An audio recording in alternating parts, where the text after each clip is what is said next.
ఈ రోజు నేను మరో బ్లాక్ బస్టర్ మూవీ స్టోరీతో మీ ముందుకు వచ్చేసాను. జితేష్ జోసెఫ్ తెరకెక్కించిన ఈ మిస్టరీ థ్రిల్లింగ్ మూవీ స్టోరీ గురించి మాట్లాడుకునే ముందు ప్లీజ్ ఛానల్ ని లైక్ చేసి సబ్స్క్రైబ్ చేసుకోండి. ఇంకెందుకు late, let's get in to the video. కాలేజీలో మిస్బిహేవియర్ చేశాడని పోలీస్ స్టేషన్ లో కంప్లైంట్ చేయడానికి వస్తుంది దీప్తి. కానీ అక్కడున్న పోలీస్ అధికారి అతని పేరు ఆంటోనీ. అతను ఒక అవినీతి పరుడు. మిస్బిహేవియర్ చేసిన రాజీవ్ కి సపోర్టింగ్ గా ఉంటాడు. రాజీవ్ ఒక పెద్ద పొలిటీషియన్ కొడుకు. ఆంటోనీ దీప్తి అనే అమ్మాయి ఇచ్చిన కేసుని తీసుకోకుండా ఇంకా ఆమె అమ్మ ముందు ఆవిడ్ని అవమానిస్తాడు. నువ్వు కావాలని ఎఫ్ఐఆర్ పెట్టుకున్నావని లేనిపోని నిందలు వేస్తాడు. దాంతో ఆమె తల్లి కూడా తిట్టడం జరుగుతుంది.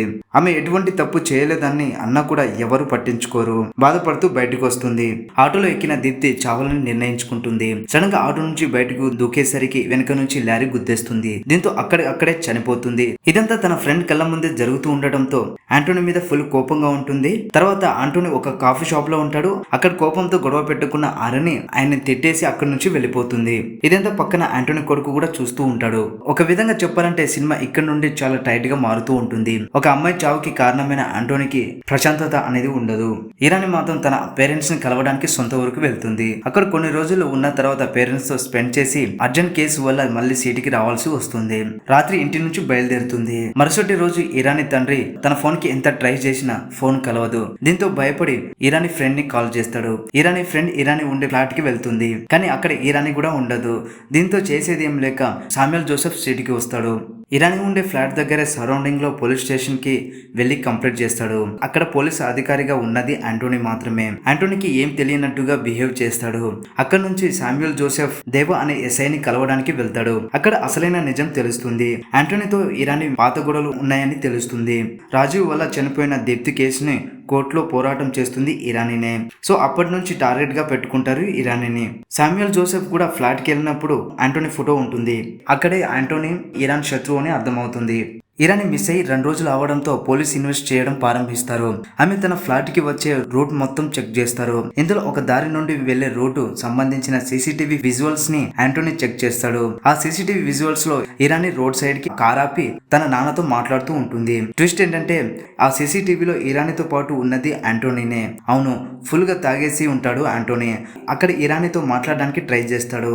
కానీ ఇరానీ తాగి ఉన్నాడని గమనించి కార్ స్టార్ట్ చేసి అక్కడి నుంచి వెళ్ళిపోతుంది. దీంతో ఆంటోనీ కూడా పోలీస్ జీప్ తీసి ఆమెను ఫాలో చేస్తాడు. ఇదంతా సీసీటీవీ ఫుటేజ్ లో ఉంటుంది. ఆ సీసీటీవీ ఫుటేజ్ ని చూసి ఆంటోనీ డిలీట్ చేసేస్తాడు. తర్వాత అక్కడ ఉన్న వాళ్ళని 4 రోజుల నుంచి సీసీటీవీ ఫుటేజ్ పని చేయట్లేదు అని చెప్పమని చెప్తాడు.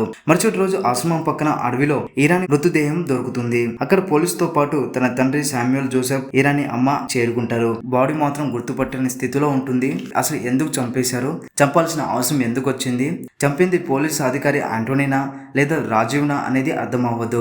ఈ కేసుని యాక్చువల్లీ ఇన్వెస్టిగేషన్ చేయాల్సింది ఆంటోనీని. కానీ శామ్యూల్ జోసెఫ్ మాత్రం ఆంటోనీ చేయకూడదని వేరే వాళ్ళు చేయాలని పిటిషన్ దాఖలు చేస్తాడు. డిఎస్పీ ఆంటోనీ బదులు వేరే పోలీస్ ఆఫీసర్ ని ఈ కేసుని అప్పగిస్తారు. ఇప్పటి వరకు విచారణ సన్నివేశాలు అన్ని జరుగుతూ ఉండగా ఇటు శామ్యూల్ జోసెఫ్ అతని హ్యాకింగ్ నాలెడ్జ్ ద్వారా హంతకుడు ఎవరు అనేది తెలుసుకోవడానికి ప్రయత్నిస్తాడు. మరి ఇంతకు తెలుసుకుంటాడా? నిజంగా ఆంటోనీకి ఈ కేసులో సంబంధం ఉందా? ఇవన్నీ తెలియాలంటే ఇంకా ముందుకు వెళ్లాల్సిందే. ముందుకు వెళ్ళిన తర్వాత ఆంటోనీ మాత్రం ఇరానీ విషయంలో ఒక క్లూ కూడా ఉండనివ్వకుండా చేస్తాడు. తర్వాత పోలీస్ స్టేషన్ లో ఆంటోనీ ఉన్నప్పుడు అతని మొబైల్ కి మెసేజ్ వస్తుంది. అందులో రాజీవ్ అని ఉంటుంది. ఒకసారి కలుద్దామని అంటాడు. దీంతో ఆంటోనీ అక్కడ నుంచి ఒక అడ్రస్ కి వెళ్తాడు. అక్కడ ఏంటంటే రాజీవ్ ఉండడు, అతని అమ్మ మాత్రమే ఉంటుంది. అక్కడ రాజీవ్ ఇంట్లో ఆంటోనీకి ఒక పార్సల్ వస్తుంది. ఓపెన్ చేసి చూస్తే అందులో రాజీవ్ ఫోన్ ఉంటుంది. ఫోన్ లో ఆంటోనీ వాల్ పేపర్, కానీ ఆ ఫోన్ పాస్వర్డ్ మాత్రం ఆంటోనీ పెట్టుకున్న పాస్వర్డ్ ఉంటుంది. ఇంచుమించు వాల్ పేపర్ కూడా సేమ్ ఉంటుంది. ఆంటోనీ పాస్వర్డ్ తో ఫోన్ ఇలా ఓపెన్ చేస్తే అందులో ఒక వీడియో ఉంటుంది. అది రాజీవ్ వీడియో. రాజీవ్ వీడియోని కిడ్నాప్ చేసింది ఎవరో కాదు, Samuel Joseph. Samuel Joseph hack చేసి రాజీవ్ని పట్టుకుని చంపేస్తాడు. ఇంకా ఈ వీడియోలో శామ్ మాట్లాడుతూ నెక్స్ట్ నువ్వే రెడీగా ఉంటూ అని ఆంటోనీకి వార్నింగ్ ఇస్తాడు. దీంతో కాస్త కంగారు పడతాడు ఆంటోనీ. పై అధికారులు ఈ వీడియో చూసి ఆంటోనీ నువ్వు కూడా ఈ కేసులో ఇన్వాల్వ్ అయి ఉంటే చెప్పు, నీకు ప్రొటెక్ట్ ఇస్తామని అంటారు. కానీ ఆంటోనీ మాత్రం తీసి పడేస్తూ అతని మాట నమ్మకండి, నాకేం తెలియదు అంటాడు. తర్వాత ఆంటోనీ కొడుకు కోసం మెడికల్ లీవ్ పెట్టి పోలీస్ స్టేషన్ నుంచి బయటికి వెళ్ళిపోతాడు. ఈ క్రమం క్రమంలోనే ఒక ఛానల్ న్యూస్ రిపోర్టర్ అక్కడ పోలీస్ స్టేషన్ కు వస్తుంది.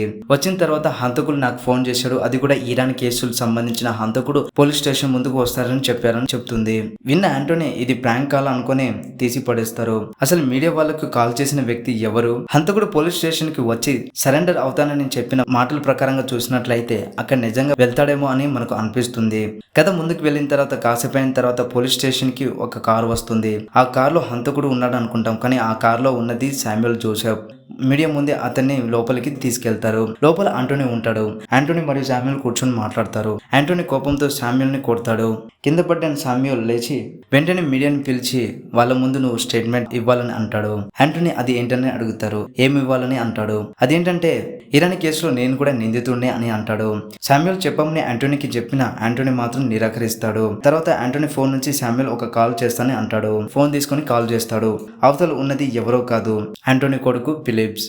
ఆయన ఒక శవ పట్టికలో ఉంటాడు, కానీ లొకేషన్ ఎక్కడ అనేది తెలియదు. ఇటు ఆంటోనీ కూడా కంగారు పడుతూ శామ్ ని అడుగుతాడు ఫిలిప్స్ ఎక్కడ అని. ఇక్కడ మరో ట్విస్ట్ ఏంటంటే శామ్యూల్ పాయిజన్ తీసుకుని ఉంటాడు. 5 నిమిషాలు చనిపోతాడు. సీసీటీవీ ఫుటేజ్ అన్ని టెలికాస్ట్ అవుతూ ఉంటుంది. ఆ సీసీటీవీ ఫుటేజ్ లో ఆంటోనీ మరియు ఇరానీ విజువల్స్ కనిపిస్తూ ఉంటుంది. నేను కేవలం 5 నిమిషాలు మాత్రమే బతికి ఉంటాను. నీ కొడుకు ఫిలిప్స్ నుంచి నేను ఇక్కడ రావడానికి 10 నిమిషాలు పట్టింది. ఒక క్లూ మాత్రం చెప్పేసి చనిపోతాడు. ఫిలిప్స్ ని కాపాడుకోవాలంటే వాళ్ళ దగ్గర ఉన్నది జస్ట్ 1 అవర్ మాత్రమే. మరి కాపాడుకుంటారా లేదా అతని కొడుకుకు చావుకి కారణం అవుతాడా అన్న డౌట్ క్రియేట్ అవుతూ ఉంటుంది మనకి. ఆ 1 అవర్ లో పోలీసు వెతకడానికి ప్రారంభిస్తారు. శామ్యూల్ జోసెఫ్ ఫిలిప్ నుంచి 10 నిమిషాల్లో ఇక్కడికి చేరుకున్నాడు అంటే ఈ సరౌండింగ్ లో ఉంటుందని మ్యాప్ లో పోలీస్ వాళ్ళకి వర్ణిస్తూ ఉంటాడు. సో ఈ పోలీస్ స్టేషన్ కి రావాలంటే 4 దారులు మాత్రమే ఉన్నాయి. అక్కడ ఉన్న పోలీసులను వేరు మార్గంలో వెతకడానికి వెళ్ళమంటారు. శామ్యూల్ ఇచ్చిన నెంబర్ ఇప్పుడు ఫిలిప్స్ దగ్గర ఉన్న నెంబర్ ఒకటే. ఫిలిప్స్ దగ్గర ఎలా వెళ్తారు, ఈ 1 అవర్ లో ఈ కేసుని ఎలా సాల్వ్ చేస్తారు అనేది మనకు ఒక క్వశ్చన్ లెక్క మార్క్ క్రియేట్ అవుతూ ఉంటుంది. మరో సైడ్ పోలీసులు ఫిలిప్స్ ని వెతుకుతూ ఉంటారు. కాసేపైన తర్వాత ఫోన్ నెంబర్ ఎవరైతే శామ్ ఆంటోనీ ఫోన్ నుంచి చేశాడో ఆ కాల్ నెంబర్ అహ్మద్ ముస్తఫా పేరు మీద ఉంటుంది. ఆంటోనీకి ఒక డౌట్ వచ్చేస్తుంది. కేసు నెంబర్ చెప్పి పక్క ఉన్న స్టేషన్ కి హెడ్ కానిస్టేబుల్ కి కాల్ చేస్తాడు. అక్కడ కేసు నెంబర్ చెప్పి ఆ కేసు డీటెయిల్స్ కావాలని చెప్తాడు. కాసేపు అయిన తర్వాత మరో పోలీస్ స్టేషన్ నుంచి హెడ్ కానిస్టేబుల్ విజయ్ కాల్ చేసి అహ్మద్ ముస్తఫా డీటెయిల్స్ చెప్తాడు. సరిగ్గా 20 ఏళ్ల కిందట కాలేజీలో 16 ఏళ్ల అమ్మాయిని రేప్ చేసి చంపేస్తాడని. తర్వాత అహ్మద్ ముస్తఫాకి అప్పుడు 20 ఇయర్స్ శిక్ష పడుతుంది. ట్విస్ట్ ఏంటంటే ఈ కేసుని సాల్వ్ చేసింది ఎవరో కాదు, ఆంటోనీ. అసలు అప్పుడు ఉన్న కేసుని ఇప్పుడు రీఓపెన్ ఎందుకు చేస్తున్నాడు శామ్యూల్ అని ఆలోచనలో పడతాడు. మొత్తానికి స్టోరీ మాత్రం చాలా టైట్ గా నడుస్తూ ఉంటుంది. శామ్ ముఖ్యంగా ఏదో తెలియజేయాలని, ఇరాన్ కేసులో ఇంకా ఎవరైనా లింక్ ఉండొచ్చు అని ఏదో తెలియజేస్తున్నాడు అని అర్థమవుతుంది. మరో సైడ్ టీవీలో ఒక న్యూస్ టెలికాస్ట్ అవుతూ ఉంటుంది. అది ఏంటంటే ఎక్స్ఎమ్మెల్యే లేడీని ఒక రూమ్ లో బంధించి ఉంటారు. ఆమె మాట్లాడుతూ 20 సంవత్సరాల కిందట నా కొడుకు ఒక అమ్మాయిని రేప్ చేశాడు. అప్పుడు నా దగ్గర పవర్ ను యూజ్ చేసి నా కొడుకుని నేను రక్షించుకున్నాను. ఆ కేసులో ఒక అమాయకుడైన అహ్మద్ ముస్తఫాని ఇందులో ఇరికించేశాను అని అంటుంది. ఇదంతా విన్న తర్వాత ఆంటోనీకి ఏం చేయాలో అర్థం అవ్వదు. ఒకవైపు కొడుకుని కాపాడుకోవాలని తపన, మరో సైడ్ పాత కేసులు తెరపైకి రావడం అంత తలనొప్పిగా మారుతూ ఉంటుంది ఆంటోనీకి.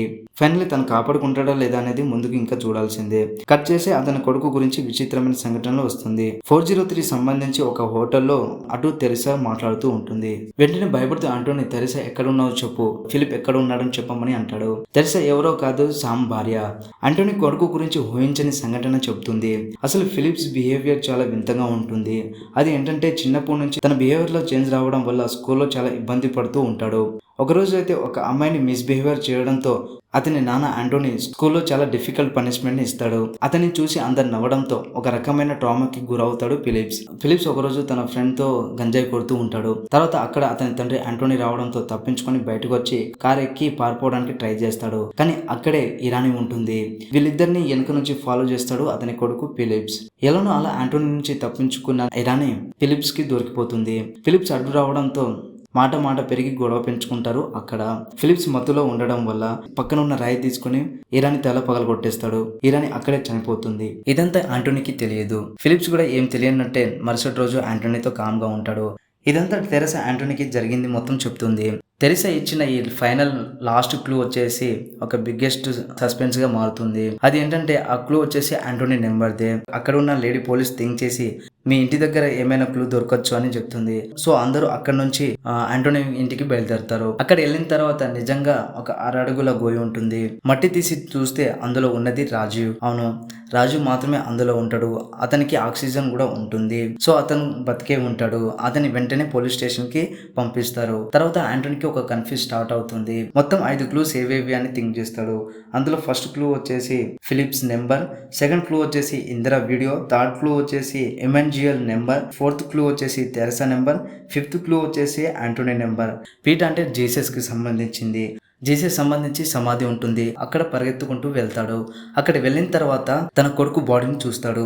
ఓపెన్ చేసి బతికిద్దామనే తరుణంలో తనకు ఆలోచన వస్తుంది. అదేంటంటే తన కొడుకు చేసిన తప్పులన్నీ గుర్తుకొస్తుంది. అక్కడే బాధపడుతూ ఉండిపోతాడు. తర్వాత ఒక వేరే పోలీస్ అధికారి అతనికి కాల్ చేస్తాడు. ఇంకోటి శామ్యూల్ జోసెఫ్ పెట్టిన ఈ గేమ్లో మనం ఓడిపోయామంటాడు.